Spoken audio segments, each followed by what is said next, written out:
Yeah, I mean, more than likely, the silent safe lane hero here on the Razor, probably looking for that matchup, as you said, through the Bristleback. I mean, that's just one, Bristleback's a hero that needs to be in a fight, need to be in the mix over time. And of course, if he gets that link on him, it forces him to either back or really try to fight with very reduced damage output. So at the end of this fight, it could just be Razor and Bristleback toe to toe. Everybody else is dead. It definitely could be. And likewise, Razor is also a pretty good hero to steal damage from Templar Assassins. So they have started to build in some damage into their lineup, Merlini. But what do you think they lack as a last pick here for Yoku? I still think they lack a little bit of damage. Razor is generally built as a super frontline tank with like Max, Shivas, and AC for like plus 40 armor. And I think that's really good versus MVP Phoenix's lineup because they don't actually have that much magic damage right now. So I think he is really good to draw attention away from his other teammates and to keep the Bristleback at bay. I like the pick. But yeah, I think they lack damage. Yeah. Well, they still have one more hero to ban out as well before that. MVP Phoenix looking pretty complete in their setup right now. Do you have enough control here, I'm wondering, to put Yoki on the Queen of Pain off lane and draft a primary damage dealer mid? It is a possibility. I always like to see when Resolution plays the Queen of Pain himself, but they could always go into that option. Oh, Brute was still available. That is curious that I didn't notice she actually was all the way in the 5th ban. Huh. Could have been a great pick, actually, for MVP during the second phase. But yeah, sorry, to go back to your question, I think that would make it for a little bit safer lanes, but having Razor, they could also just also just dominate 2 lanes with that. Wow, that damage, though. Yeah. I mean, it's just the burst damage output. Literally, obviously the Bristle Wisp we talked about, but these are 3 heroes that can just relocate and instantly blow somebody up. Yeah, and the Cold Embrace is not going to save you that much anymore. Sure, it saves you from TA and Bristleback to a point, but now Lion and Lina in the mix, they will happily take your, hold position spell so that Lina can just nuke. Yeah, and it's worth noting that it's actually been the most common Queen of Pain player for Empire has actually been Silent recently. They've mostly run it safe lane. Yeah, safe lane Queen has been very popular during all of TI5, actually. During the group stage, it was popularized. So is this Lina safe lane or is it going to be Lina off? This is kind of what I expected to happen. That you needed a damage dealer mid, a mobility hero, and I think Storm fits the bill rather nicely. Yeah. This is gonna be curious. I think the lanes are really important, and both teams are gonna mind game each other here. So I think the early scouting is super important. We'll see what they can do. Okay, thank you very much, gentlemen. Yes, mind games galore. Let's see how it all shakes out in our first game. In the lower bracket with Odie Pixel and Synderen. Hello, ladies and gentlemen, and welcome to the first best of 3 here in the lower bracket. Team Empire up against the side of MVP Phoenix in a best of 3, and it's going to be quite a best of 3 as well. Phoenix, they've proven a lot over the games that we've seen them recently in TI. And Empire, of course, a massive name with a massive following.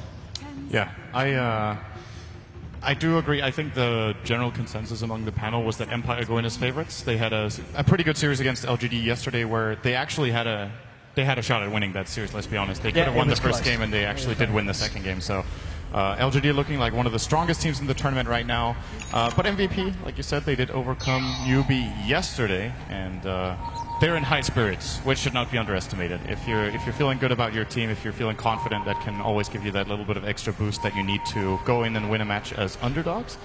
So I'm just happy to see IO Bristle. Absolutely. I agree 100%. I feel like this combo just doesn't get picked enough.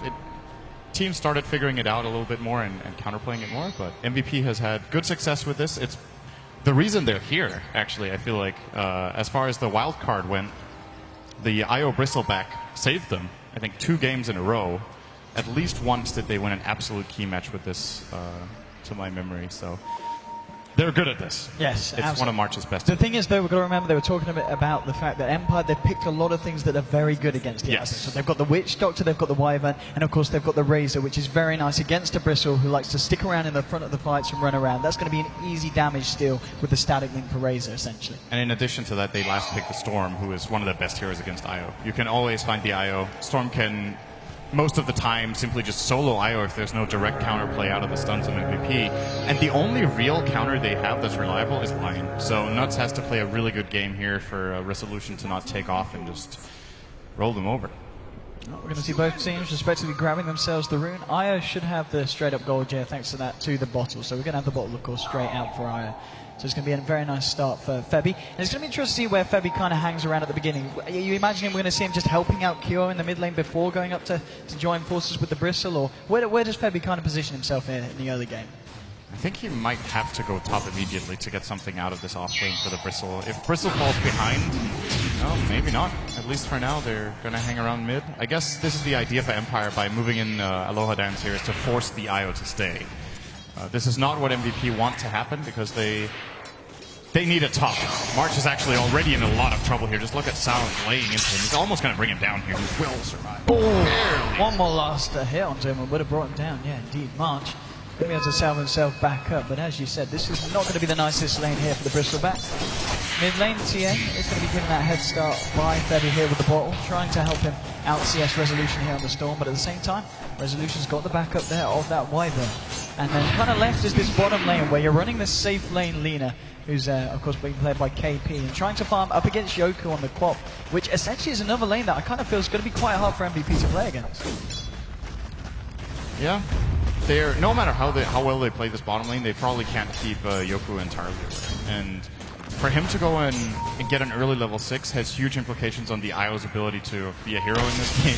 Queen of Pain is a hero we didn't even mention. Is also very good against the Io. So Empire has put a lot of emphasis, like you said, onto counterpicking that element of MVP's draft.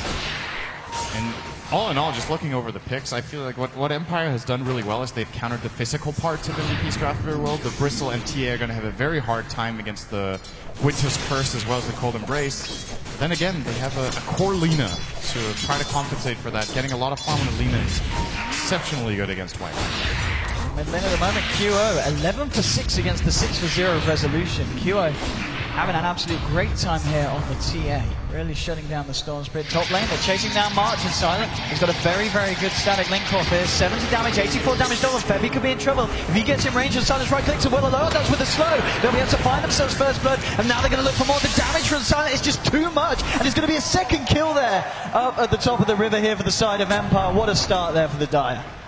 Yeah, Febby had good intentions, but essentially just ended up getting himself killed in addition to March. I think if he doesn't tether, they'll lose March, and he wanted to try to bail out his buddy and, you know, the help a friend syndrome that gets you both killed.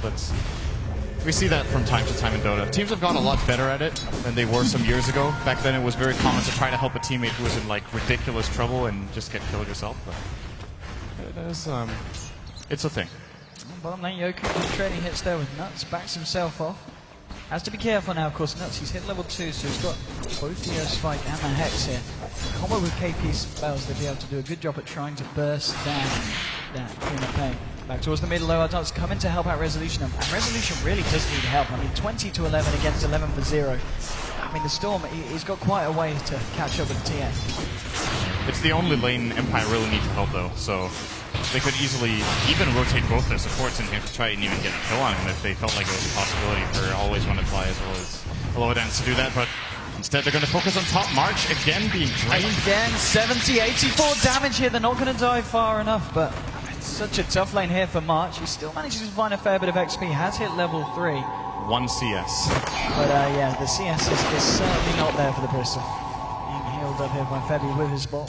He's still distracting Silent decently, I guess you could say. Silent only sitting on 14 CS in the safe lane to the 20 of Lina because they spend a lot of time diving for these attempts at kills, and, well, it's been 2 successful kills as well. So at least they've accomplished that here. And QO is doing great. So, as Nahas pointed out, QO is a very explosive player, and he's got incredibly good stats from his competitive games. One thing to keep in mind about those stats, though, is, of course, how many of the games have been against extremely top-tier caliber teams, right? A lot of QO's games, of course, back from South Korea with a less competitive scene, so can skew the stats quite a bit there. I believe some of the stats from there. That would... Yeah, I mean... I think so. But I mean, the thing, of course, about... It's impressive no matter what. They've come to an international stage of proving that they can perform on an international level. Absolutely. And standing up very nicely to some of the big teams. And, of course, yesterday, as we saw, knocking out the defending champions. Definitely a team to watch. Mid lane, Aloha Dance still trying to create some space here for Resolution, hanging back there in case QO goes too aggressive onto the Storm Spirit. Still yet 20 level 6 in the side place, he's got to be careful here. Storm taking a heavy bit of damage. Top lane, Bristle had to find himself a little bit more of the XP, getting himself up to level 4, but always want to fly here on the Witch Doctor. The pull through to the side.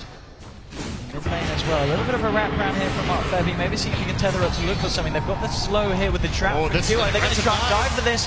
They've got to be careful though, because the low odds of Resolution are ready to try and turn around Kyo.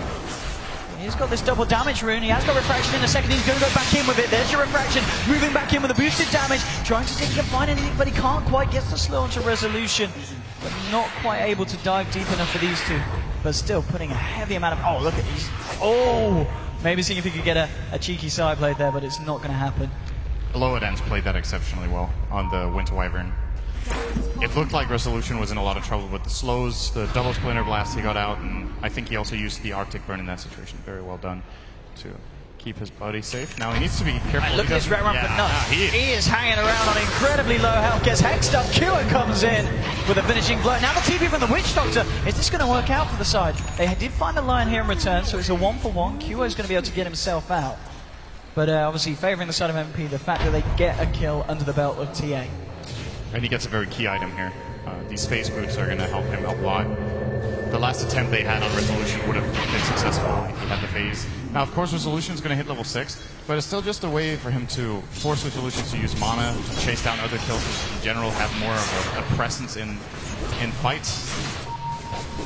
And they're putting so much pressure on the mid lane Empire with 3 heroes hanging around. They realize that Kyo is going to become a big issue. Know that something needs to be done about it. 39 for 18 at the moment. 1 kill under his belt. The TA is going to definitely spiral out of control unless Empire can put a stop to it anytime soon. And there's just something annoying about playing lane against TA, you know? It's a very different kind of lane matchup because you need to be constantly aware of your like micro